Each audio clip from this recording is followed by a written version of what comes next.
Perkenalkan, nama saya Roni Subrian dengan NIM A1A2244047, Prodi Pendidikan Sejarah. Di sini saya akan menjelaskan salah satu permasalahan pendidikan yang cukup krusial di Indonesia yang ada saat ini. Mungkin kita di sini sudah tidak asing lagi dengan berbagai permasalahan pendidikan di Indonesia yang ada saat ini. Jadi di sini saya akan membahas salah satu permasalahan yang cukup krusial saat ini di Indonesia, yaitu lemahnya pendidikan karakter. Hal ini dapat terlihat dari munculnya berbagai perilaku negatif di masyarakat seperti penyalahgunaan narkoba, kekerasan, perjudian, hingga korupsi. Pada artikel yang ditulis oleh Ivani Nur Agustina dan Ahmad Suprianto menyatakan bahwa lemahnya pendidikan karakter menjadi salah satu penyebab lemahnya kualitas pendidikan nasional. Itu menurut Agustin dan Suprianto dalam permasalahan pendidikan di Indonesia. Untuk yang kedua yaitu faktor penyebab munculnya masalah. Untuk yang pertama yaitu penanaman pendidikan karakter belum maksimal. Pada artikel yang ditulis oleh Ivan dan Suprianto menjelaskan bahwa salah satu faktor utama yang melemahkan pendidikan Indonesia saat ini adalah kurangnya penanaman pendidikan karakter secara benar dan konsisten. Pendidikan belum dilaksanakan dengan penuh kesadaran dan belum terintegrasi dengan semua proses pembelajaran. Itu menurut Rahmadani ND. Untuk yang kedua yaitu terjadinya krisis moral di masyarakat, di mana banyak perilaku menyimpang seperti narkoba, kekerasan, perjudian, pornografi, dan korupsi menjadi bukti bahwa pendidikan belum mampu membentuk generasi yang bermoral. Pada artikel tersebut menyebutkan bahwa kondisi ini dipandang sebagai kegagalan dalam mencetak generasi yang cerdas secara emosional dan spiritual, itu menurut Faiza pada tahun 2009. Untuk yang ketiga yaitu pengaruh globalisasi dan teknologi. Kemajuan teknologi memudahkan masuknya budaya asing di tengah masyarakat tanpa adanya penyaringan. Hal ini menyebabkan generasi muda meninggalkan budaya lokal dan meniru budaya luar. Itu menurut Ansori pada tahun 2014 dan Didi Heriawan dan Sudarsana pada tahun 2017. Untuk yang keempat yaitu pelaksanaan pendidikan karakter tidak berkelanjutan, di mana pendidikan karakter bukan hal baru.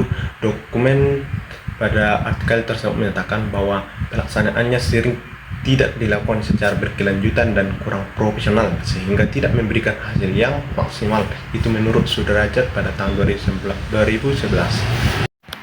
Untuk bukti-bukti permasalahan pendidikan berdasarkan artikel tersebut, yang pertama adalah penurunan moral generasi muda. Perilaku seperti penyalahgunaan narkoba, tindak kekerasan, perjudian, hingga korupsi menjadi indikator penurunan kualitas karakter di masyarakat. Itu menurut Nur Ramadhani ND. Yang kedua, hilangnya identitas budaya pada generasi muda. Dokumen menegaskan bahwa budaya luar yang masuk tanpa filter menyebabkan kurangnya rasa cinta terhadap budaya sendiri. Itu menurut Dedi Heriawan dan Sudarsana pada tahun 2017. Untuk yang ketiga yaitu kegagalan dalam membentuk generasi yang cerdas secara emosional dan spiritual. Pendidikan karakter belum mampu mencapai tujuan dalam menciptakan peserta didik yang berakhlak mulia. Itu menurut Faiza pada tahun 2009.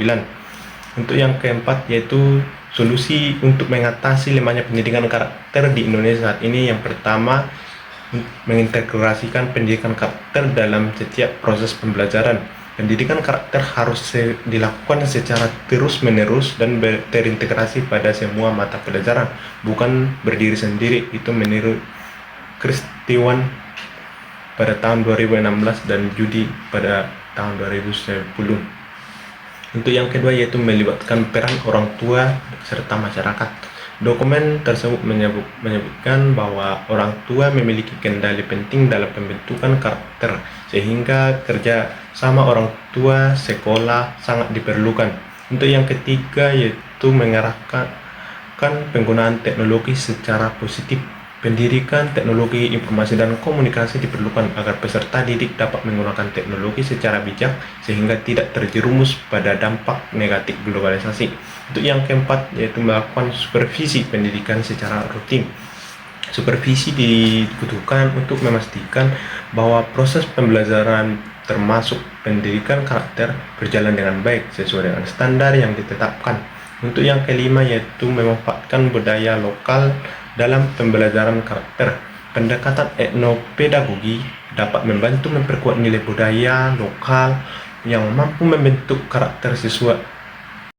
Jadi kesimpulannya, lemahnya pendidikan karakter merupakan salah satu permasalahan besar dalam sistem pendidikan Indonesia. Masalah ini muncul akibat kurangnya penanaman karakter di sekolah, pengaruh negatif globalisasi, serta pelaksanaan pendidikan karakter yang tidak konsisten.